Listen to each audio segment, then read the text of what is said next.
eta eskerrak emon gura deutsuedaz, zuoi guztioi, mankomunitate honegatik erakutsi dozuen dedikazioagaitik. Aldundiak lagundu gura deutso mankomunitateari bere esku dagoen guztian eta lehentasun bategaz, hemen bizi diran eta behar egiten daren pertsonak. Bizkaiko Foru Aldundiak bere laguntza eskantzin deutso Txorierriri orain arte bez, gure lurraldean bizitza eragiten, jagoten eta sustatzen jarraitzeko. Eskerrik asko lanagatik, eskerrik asko egiten duzuen lanagatik, zorionak, 95 urte hauengatik, 25 años pensando en ciudadanos y ciudadanas de esta comarca de Vizcaya, del Txorierri, para intentar mejorar su calidad de vida.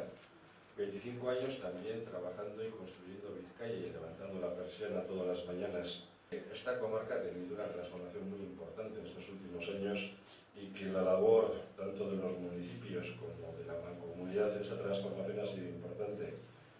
De una industria tradicional a sectores punteros de la tecnología, la innovación, los servicios.